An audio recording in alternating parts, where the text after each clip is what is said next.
Assalamu alaikum wa rahmatullahi wa barakatuh to some of you and peace out to the rest of you. The blackest hearted, blackest minded, blackest man on social media signing black in and shining again, asking you to hit the mother cuss word share button because the message is more important than the messenger. In this culture war, I have tried to be balanced and fair to both those who never trod the endless path to begin with and those who saw the error of their ways and left that path. This is not out of timidity, despite an innocent appearance to others that is associated with timidity. It's out of an even greater fear. The fear that drives me to do that is abject cowardice. I'm afraid of being burned alive. I'm afraid of any form of torture, whether it's for a minute or an eternity. I expect to be resurrected from a grave and then taken to a divine court and asked about what I said and did, and sometimes even what I thought. So it's better for me to have complimented people without insincere flattery than it is for me to either flatter them insincerely or to insult them without being sure that it was warranted. Even then, just regular bare insult is childish, but a correction may still be necessary. And if I'm going to voice corrections, I need to make sure that these corrections are necessary. I must try to be fair and apply that to being careful with my tongue. Doing so is practical to me, as I already have a high chance of going to hell after death and resurrection, and it just makes sense to lessen those odds as much as possible. As a YouTuber, trying to put out that which will benefit people, by definition, I have to say a lot. So I have to be even more careful as I'm spending more time talking. And I will have more for which I'll have to give an account. That's why you heard me try to give credit to each one where it is due and not blame either one for a good decision or blame them for things they did not do. Still, there is one point our community has continued to miss as a whole. I can sit up here and try to debate with one of you which individual is better than the other, but the fact remains that but debating about two individuals, hypothetical individuals, is an endless debate. I'll never be done with that because there are so many individuals in real life that have done both or either one that you can compare any two of them and come up with different results each time you make the comparison contrast. The person who in real life never went the itness path can have something else wrong with him and will. The person that trod the itness path and then left also has something wrong with him. We'll never be done arguing that. So I'm going to sidestep that debate because it's endless. It's pointless. I'm going to go straight to the decision. The question is which decision is superior? And the superior decision between the two is obviously to not start on that idness path from the very beginning. Now, if that is the superior and better decision than the other one, and it plainly is, there's no debate about that, then we're going to have to be honest with ourselves about why it is that so many of us don't. And that's baked into a dysfunctional culture. The push and the drive for many young black men who want to do good in their lives as adults to go through the idness path is not necessarily even upheld by men on that path. It is largely upheld, and we have seen it. It is largely upheld by the sisterhood.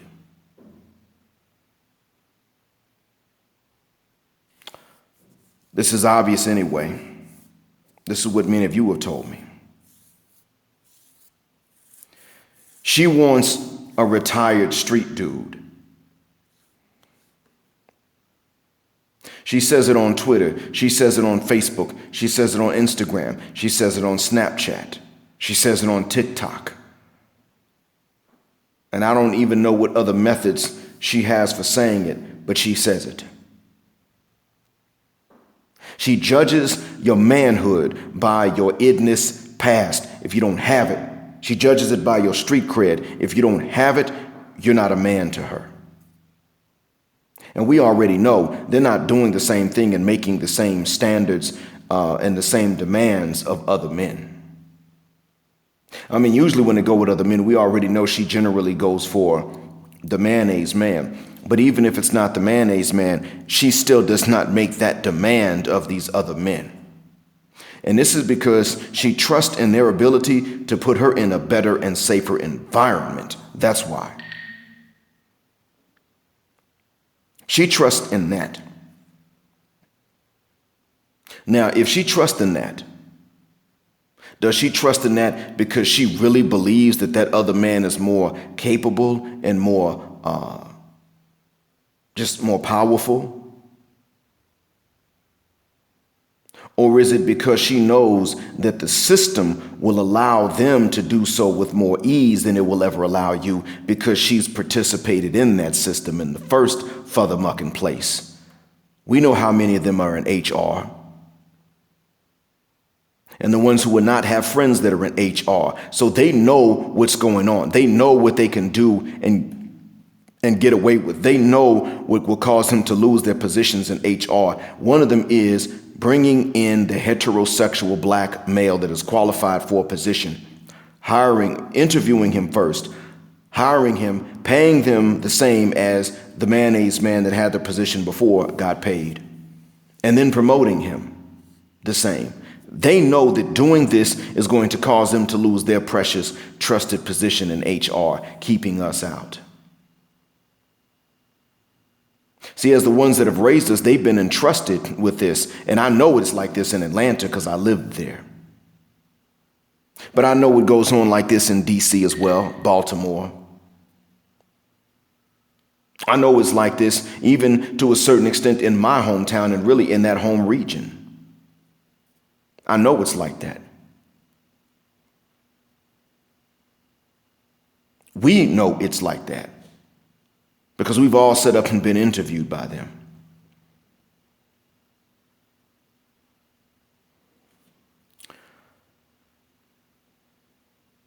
Having been through this, she knows that that's how the system works. She knows that it's you, the black heterosexual man, as Dr. Ronald Neal has even pointed out lately, shout out to the doctor. They are part of what is in place to keep us back.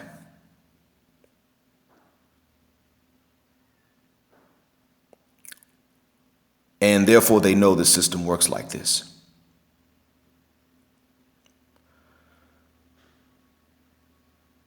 This is why it is. See, they're not put there to keep out to a certain extent or a lesser extent. They're not there to keep out the Latin American heterosexual male. Maybe limited if it's nothing but them that apply for a particular job and it's a good one and they're qualified. Maybe so. But really they're put there because they know us. They can kind of get a feel for some of us to see which man's going to do what. Because they raised us. Oh, girl, this candidate here, yeah, he's just like my nephew. My nephew, he got some sugar in his tank. I know that type. They ain't gonna start nothing. They gonna come in and do the job. They gonna listen to Massa. They may not listen to Shine, but they gonna listen to Massa. Yeah, you can bring him on in. Girl, I know that type. He don't have sugar in his tank, but he's been neutered by the church. He's a deacon. Jesus is, white baby Jesus is the one that has neutered him or been used by his mom to neuter him. He's not into men like that. I mean, he might even have a wife and a family, but he's He's going to hold on and he's not going to buck the system. So when they start giving all the bad jobs to the black employees, he ain't going to say nothing. That's what it is. And so therefore, when it comes down to it, this demand for the ex-idness is not really something that started with us men. It is something that has been upheld by them as adults. You see, a teenage boy might start saying things like, well, you need somebody that went through that life like Malcolm X did. Teenage boy might say that. Guess who raised them? When you hear a male say that, look at the age and look at who was raising them at the time. You aren't going to catch, I've been waiting to see this and I haven't. You're not catching grown adult black men saying that you have to go through that life first before you are qualified to preach any good to people afterwards. They ain't saying that. We ain't saying that. Growing up as a teen, I was not really supposed to preach much good to us, not because I was a bad person overall, but I wasn't supposed to preach. And not only because of really shade and phenotype, as I've said before, but I really wasn't supposed to preach because I came up Huxtable. I needed to get some street experience if I wanted to preach any good to us in the minds of the niggas. And there's no nice way to say that. However, this mindset kind of disappeared from the males. I can't say kind of, it vanished from the males when I left and I went to college. My classmates had fathers. They lived with them sometimes, they didn't, but they had fathers. Had all kinds of relationships with their dads, but they had them. And one thing I noticed was that a few of them I went to school with at that point, a few of them, and I'm talking about just the black male classmates, a few of them reconciled. I know one that didn't reconcile with his dad. He knew who his dad was, but he didn't reconcile with him.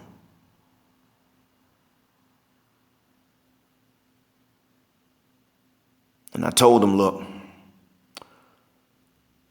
I'm not going to tell you how to feel about your dad, but because he had another kid, at least keep contact with your sibling. That's all I could say to him. But the rest, quite a few of them had had issues and they reconciled as we were in school. I picked up on that. I gotta say that we gave credit to those who had been through the idness lifestyle as long as they left it, but we also gave credit and respect to those who bypassed it and sidestepped that.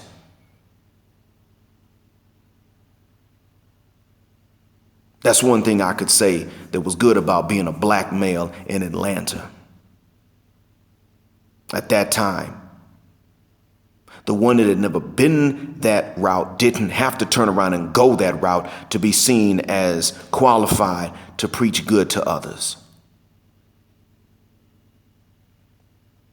Now, I think I've gotten my point across. Not only must we accept that criteria and contrast between them, that to be young, look at the idness path and refuse to go that route and sidestep that, bypass that, and still insist on the same rights to preach the same good to people is superior a decision than to try to go through that idness path to get some street cred so that you can swagger your way into a pulpit. But we must stop trying to impress the high Bristophilic Klingon broad, and we must move on without her. Because she done already done that with us. We're just not coming to the realization. Some of us have known for a few years. Others of us are just learning. It's taken me about a 2-year time frame to make sure that that's what I was seeing. And I can say, yeah, that's what I'm seeing. She has already said she isn't our woman, that she has no reason to act like it, but that we must still build for her what she thinks that our enemies built for their own women, despite his own history books confessing that they forced us to build it at gunpoint and that they robbed everybody else of what they built at gunpoint to bring it to their women. She is Lot's wife. She can't come with us. She won't even try. And therein lies a difference between the biblical account of Lot's wife and the Quranic account of Lot's wife. See, in the Bible, she was walking with them and she looked back and turned to a pillar of salt. That's in the Bible, and we know it's quite allegorical. The Quran lists her as one that didn't leave.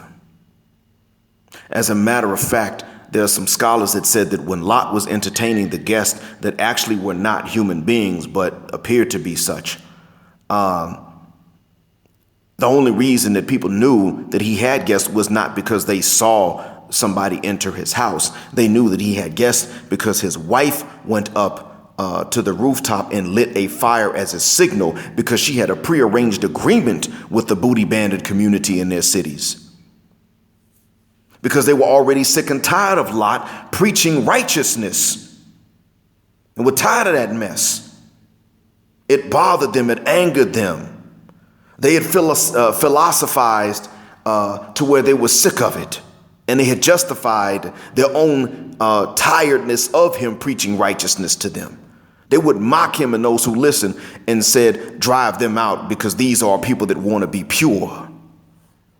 They were mocked for their desire for purity. And she had an agreement. She sold him out from the word go. So when the guests were in his house and he was giving them refuge for the evening, so that having snuck them in so that they would not be bothered, she sent the signal and they surrounded the house. In our account, the people that did not follow Lot were then turned blind.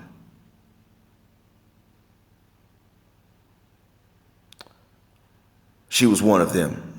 She didn't even leave. And the reason I mention this difference and the contrast between the two versions to you is to tell you that in our real lives, the wives of Lot, they're not, or the ones that they're pretending to be the wives of Lot, are actually not the wives of Lot, peace be to him. They're the wives of, you know who, they're the wives of the wickedness that has been permeating amongst us. They're the wives of the advocates of booty banditry. See, some people just do that stuff in private. We don't know about it. It's wrong, but we don't know. But they are the wives of those who advocate and push that lifestyle. Gabrielle Union, anyone? She ain't the only one like that. It's more important to her that not even her sons, but her stepsons, it's more important to her that they don't want dark-skinned women than it is for her that they want women. Think about that. She admitted to having been triggered by the presence of light-skinned women when they walk in a room. And she's part of the reason that Aisha Curry curbed Steph Curry in the beginning. If I understand the story correctly, I might have the chronology off. But from what I gathered, she said that they needed to not be together and each go and do other people. She wasn't really sitting up and saying that what she really wanted was just for each of them to go and get a body count and get impressioned upon by someone else and then not really like each other anymore after that. That's really what she wanted. She didn't want them to get together and have the children with the shade that those children have. That's what it was. She admitted she used to be triggered by the presence of lighter-skinned women coming into the room. And now fast forward, and she's telling some other ladies' sons, well, it's important that you don't go after light-skinned women and prefer them. And granted, I can understand the hatred for white supremacy, but understand this, when you support them gender bending like this, and I think she actually put them up to it, see, at that point, you're still going along with, if white supremacy is the enemy, you've really put up a bigger surrender, a bigger white flag. In that case, you've literally bent over for it and told him to do the same thing. And she's the example. She's the one we can see in the public eye. But a lot of these sisters are the wives of that system and that program. So I mentioned the difference between the biblical and the Quranic version specifically because in our real lives, as we decide to make the exit from what's about to crumble and fall, she can't come with us. She's not even willing to walk out with us. It's not going to be until brimstone starts raining down from the skies and the earth is shaking that she's even going to think maybe this was wrong. By that time, we better be long gone. And that's why I'm going to sit up here and tell you that the superior decision is to not even walk that idness path. Oh yeah, I'm going deep tonight. Because that idness path that they like to say makes a black male into a real man, and now he's qualified to become a preacher or a deacon or to work with the youth. Yeah, that idness path leads to cell blocks. And I don't have to tell you what goes on in cell blocks. It may not be all the time, I'm not saying that, but as far as the ladies know, it's all the time. That idness path leads to what the people of Lot were doing. So when they try to promote that idness path so that you wind up doing some time, one of the reasons is because they want you to, if you don't succumb to it, they still want you to at least be threatened by the forced booty banditry at this point. And you already know when you're in that situation, some of y'all that have been locked up, you already know when you're in that situation, you're going to get more time than what you got already because you're going to have to fight somebody. You can fight them and really hurt them, and hopefully you hurt them enough to where they ain't coming back at you. But usually if you're strong and big enough to hurt them like that, they're not going to come at you anyway. You got to fight the one that's bigger than you and stronger than you, because that's the one that's going to come for you. And you might have to kill that mother cuss word to get them off of you. So now you got a life sentence on top of whatever you first went in for, that you would not have had you never been locked up. And that's one reason why a lot of these sisters are sitting up trying to promote a vacation, if you will, or a stint on the idness path as though it's some kind of rite of passage.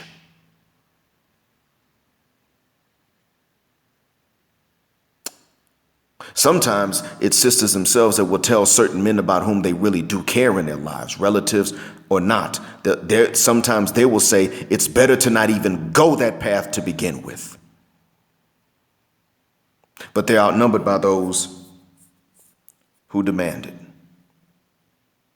And I'm not going to front. Even they can't reward. They cannot equally reward bypassing that idness path the way that the rest of them are going to reward going through the idness path, as long as you come out on the other side, not locked up and not dead. And even then, I don't think they really walk up and reward most of those guys either. And yes, I'm talking about with them draws. So it's a losing path if you're going to really base that decision on the ladies anyway. You got to learn. We have to learn, and when most of us already know, but we've got to start getting more serious about telling the young brothers that that is a superior decision to make. Don't think you're going to go through the path and come out a changed man and become one of these heroes or hero preachers. No, that's not it. Everybody loves a story of reform, and that's great. But in reality, the superior decision is to never choose that path from the very beginning. Therein, more opportunities in life will be open to you. You never get a record as long as nobody, and there is white supremacy, so you could be framed for things you didn't do. It does happen to a lot of brothers. That is true. Khalif Browder is an example. But if you're not a victim of that kind of bad luck and you don't choose the idness path, you avoid the record. That means you can live wherever you can afford the rent or mortgage. You can get any professional license as long as you're talented enough to learn the skill and pass the test. Whatever the case, whatever gift God does give you, that's where you can learn that skill and pass that test and get that license to earn your living that way. And you can live where you can afford the rent or the mortgage, and you can get the passport, and you can travel, and you can build a better life abroad and start a new chapter of your family history. You can't do that when you go through that ignorance path and you get caught. And that's that's exactly what's waiting on you. Because brothers, those of you that are thinking about this, and play this part for the young men in your family, the 13-year-old. No, play it for the 12-year-old, as a matter of fact. Play this for them. At this point, call them over or record this part and send it to them. What is it, 25 minutes and 8 seconds into the message now? Go ahead and use that timestamp and send it to them. Young brother, if you think that you need to go through that ignorance path, if you believe that that's going to make you a better man or a more knowledgeable man, understand that you will get caught for one reason. The same women that will not validate men that never went through that path and demand that men go through that path are willing to sell these men out when the cops come knocking at her door trying to get you. I know that firsthand. This is to the young brothers listening, because somebody sent you a link to this. Young brother, I came up Huxtable. Never went that ignorance route. It doesn't mean I'm guaranteed to never be arrested. But if it happens to me, it's going to have to be on something political.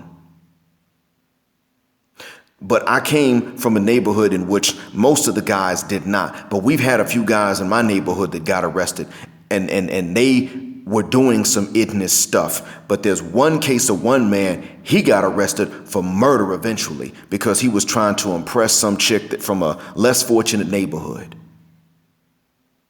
He was trying to keep it real. She wanted stuff, but see, his parents had money, but he wasn't that old, so he didn't really have a whole lot himself. So he resorted to burglary to try to impress her. He wound up surprising somebody in their home, and then he killed that person that was trying to defend their home. Funny thing is, he was never caught for that murder until she got picked up on some petty shoplifting charge, and to get herself out of that, she turned around and said, well, I know about somebody that committed a murder, and she gave up her boyfriend for the burglary and murder, a robbery murder, gave him up. As far as I know, he's still doing time. And the very fact that he comes from our neighborhood means that anybody from our city that is in that prison is automatically going to target him to be their BI. So either he's fought some dudes off and got more life sentences, or he's had to acquiesce and bend over. That's what that ignorance path gets you. And the way he got on it, both ways, the first crimes he committed and then him getting caught were behind the same broad. And he wasn't even thinking, I'm going to come out as a changed man to become a preacher and talk about the story about how I turned my life around. He wasn't even thinking about that. He was thinking, man, if I don't want to lose this broad, I got to get this stuff for her. That's the end of that. I think I said enough. I meant for this to be a lot shorter. I'm sorry about this. Hopefully this will help someone. But just remember, one decision, the squarer decision, is the superior one. And it's going to allow us to move forward. But we got to be ready to leave behind the wife of not even Lot, but the fake wife of Lot, the real wife of the other people. Black heart, black mind, black out, assalamu alaikum, and black heterosexual, non-select, male power, just because they don't like it, and black patriarchy until extinction or judgment day.